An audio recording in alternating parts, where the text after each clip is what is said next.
Glory to Jesus Christ. Let's talk about the third satanic lie. Before I get into it, though, I want to just tell you a little bit about my thought process in terms of why am I doing this? Why am I putting these videos out here? Why am I concerned with all this? Okay. You and I do not have a lot of time on Earth. We don't know how much time we have either. And so any person or any voice, human or not human, that tells you, oh, I'll worry about being a good person later. I'll go to church later. I'll get right with God later. Do not listen to that voice. It is lying to you. Maybe that should be the third satanic lie. But I already have something else picked out. A friend of mine from church recently lost someone. It was a family member who was in his early 50s. Apparently he was in kind of shaky health, but he was doing all right. He was in a car accident. And we had the 40-day panajita for him today. And I learned last night a little more about the accident, because all I'd heard originally was he died in a car accident. Well, I learned that actually it was a very minor accident. And his car was not even totaled. But what killed him was he was driving an older model car that had an older airbag. And old airbags often have extraordinarily strong propellant systems in them. You need your airbag to be forceful, because it's better to get injured by the airbag than to be killed in a car crash, usually. But what happened to this gentleman was, his airbag deployed and it broke his ribs. And one of his ribs pierced his heart and he died. Which is the worst thing I've heard in a while. I mean, that's just awful. But it got me thinking again in an even more pressing way, an even more fervent way, about how we have to stop playing around here. Because we could go at any time.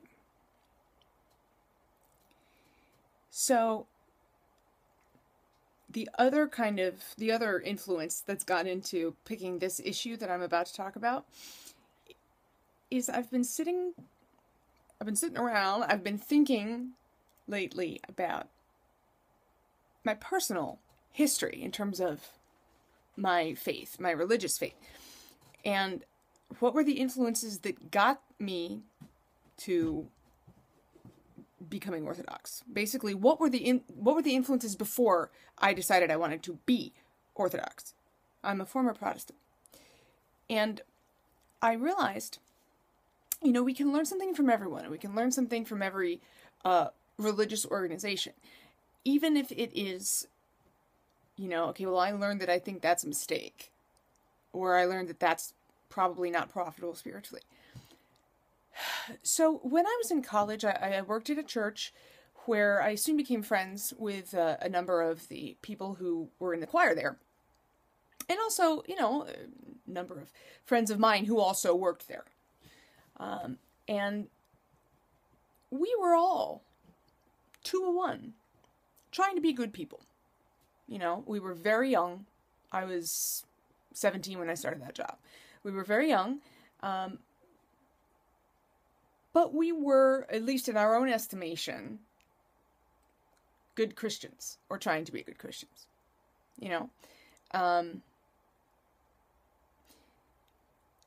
Where we really screwed up was righteous indignation. We felt, I know I certainly felt,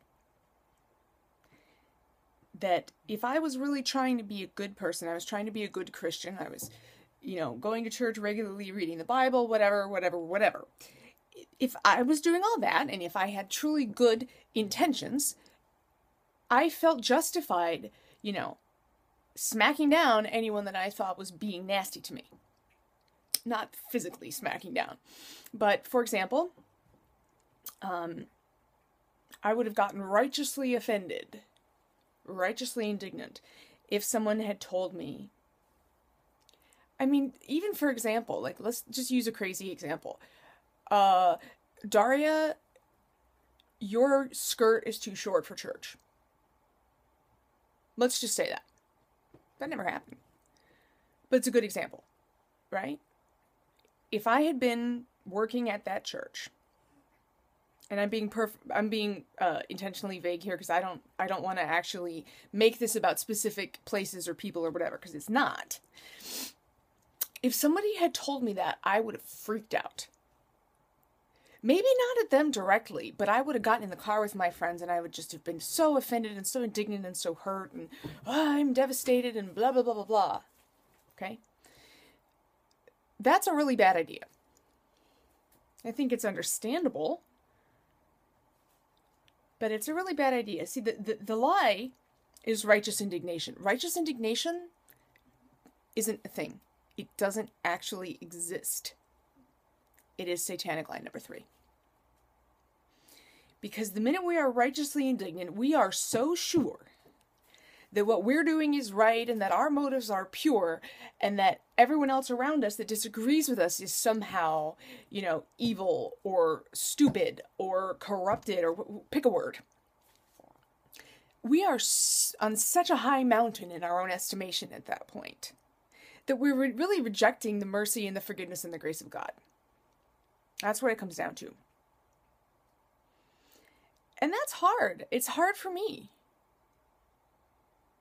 I'm trying to think of a recent example. Well,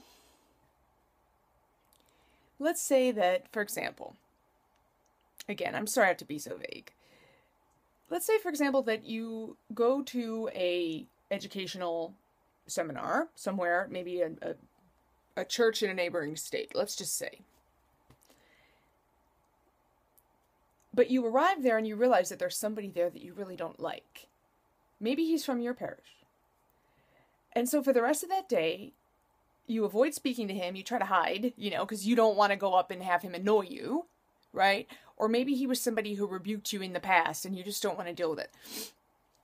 That kind of righteous indignation, even if you run into them in the bathroom and you're polite on the surface. If you're going out for lunch or you're going out to your car and then you're just kvetching about them, either in your mind or to other people orally, that's not acceptable.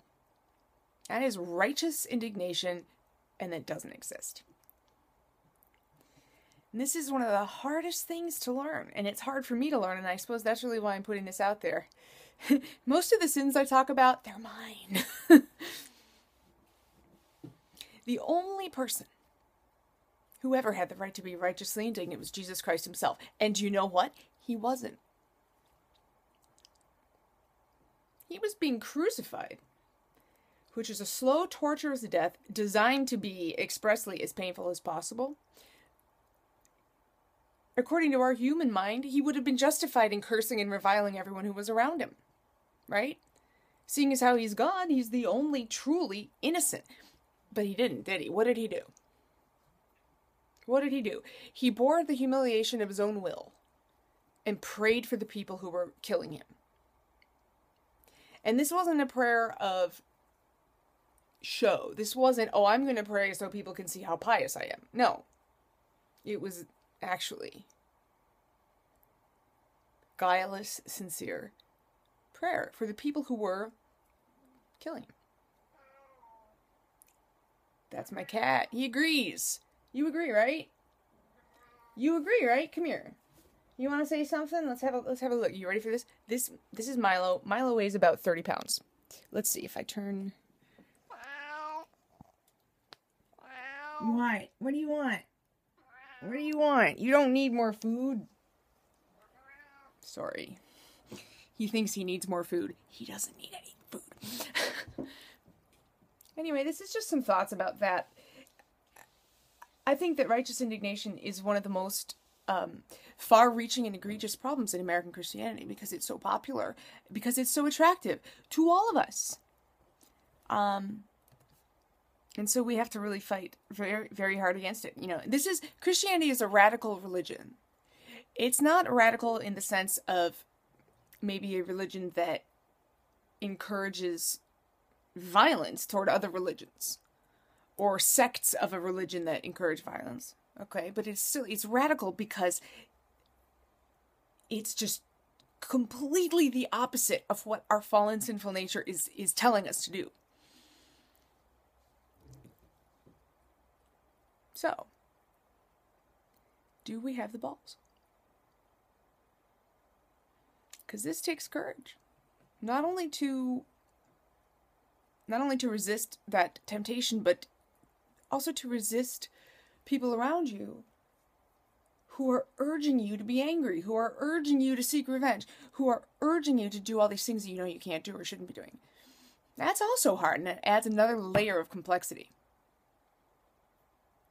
So all we can do is we can just pray that God will enlighten us and strengthen us and forbear with us, and will send his holy angels to guide us and guard us from sin, from doing stupid crap that leads straight to hell. So, righteous indignation, Satanic lie number 3.